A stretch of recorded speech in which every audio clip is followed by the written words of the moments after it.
Aqui em mitologia, na página 4, no penúltimo item, ele pergunta de que modo funciona a desmistificação do processo de vendas. Quais mitos tem em relação às vendas? Então, muito bom. Isto até, eu inspirei-me num verbete, há um verbete aqui que vale a pena, que eu recomendo, que é venda interassistencial, é uma ótima tertúlia. E há ainda algum mito de que o vendedor é aquela pessoa que engana, ou que é uma profissão menos nobre. E eu até costumo dizer, vendedor é a primeira profissão do mundo. Porque até dizem que é prostituição, mas a própria prostituta, ela teve que convencer alguém, não é? Então ela foi vendedora. Então, nós imaginemos, se os vendedores todos do mundo fizessem greve, o mundo parava. Então o vender não é só a questão do vender dinheiro, nós vendemos ideias, não é? O Valdo Vieira é um grande vendedor.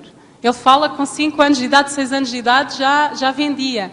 Então, esta questão de perceber que não há nada de errado com as vendas, o que é que pode haver de errado com as vendas? É se for anticosmoético. E aí é importante, eu até coloco aqui na página 5, na culturologia, a máxima, pensionizemos a fim de acontecer o melhor negócio para todos. E isto é importante. Só vale a pena fazer um negócio se for bom para ambas as partes. Se não for bom, é preferível não fazer. Porque senão, ou se formos nós o prejudicado, vai dar prejuízo para nós. Se for o outro prejudicado, podemos estar a criar prisões grupocármicas. E dependendo do tamanho do negócio, pode ser até prisões grupocármicas escolares. Imaginem criar uma indústria que prejudica a saúde de muitas pessoas. Isso vai dar prisões grupocármicas seculares. Então, o que interessa é, se a venda for bom para ambas as partes, é um grande ganho. Então, é ensinar isto à criança, ela perceber o que é uma boa venda, uma venda que é bom para ambas as partes, ensinar as vendas anticosmoéticas, perceber, olha, vês, isto não é bom. Tu vês ali aquela pessoa a enganar a outra, não é? Dizer, por exemplo, olha, aquela pessoa está a vender isto a 5 reais quando ele só custa 5 reais. Ou 5 euros quando só custa 3 euros. Ela está explorando o outro. Está acima do preço. Explicar isto à criança, não é? Agora, você podia comentar em seguida naquela afirmação, aquela colocação que você faz na fatologia. O ato de aprender a vender casas antes de comprar casa. Você podia comentar? Exatamente. Então, é com bastante prazer que eu comento isso, que isso também foi uma grande autorreeducação.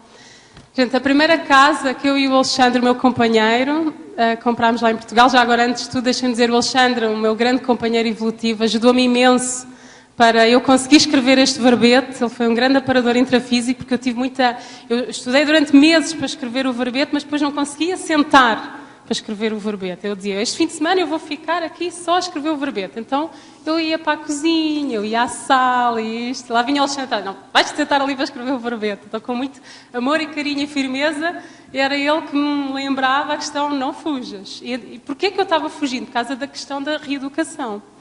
Então, eu e o Alexandre, acho que ele não se importa que a gente partilhe isto, a nossa primeira casa que nós comprámos em 2002 foi um péssimo negócio.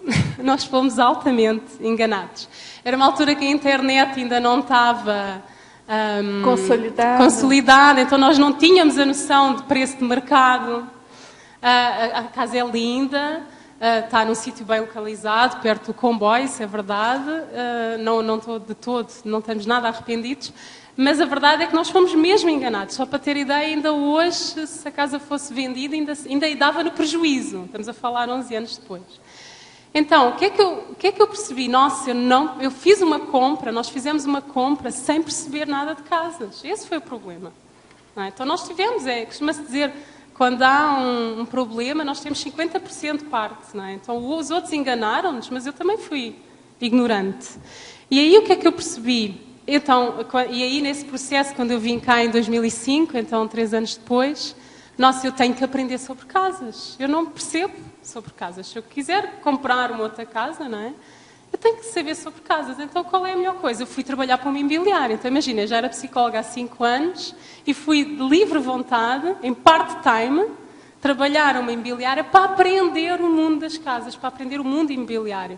Para quê? Para perceber o que é uma boa compra, uma má compra, etc. e tal. Agora, qual era o meu desafio aqui? Era, antes então de colocar o jovem de 23, 24, normalmente é essas idades que se compram casas, porque é que ele não vai com 20 anos fazer um estágio numa imobiliária? Então ele vai aprender a vender casas. Por exemplo, eu trabalhei numa grande imobiliária em Portugal, multinacional, a melhor do mundo, que é, posso dizer, o nome é Remax, onde aprendi imenso. Eles têm cursos incríveis.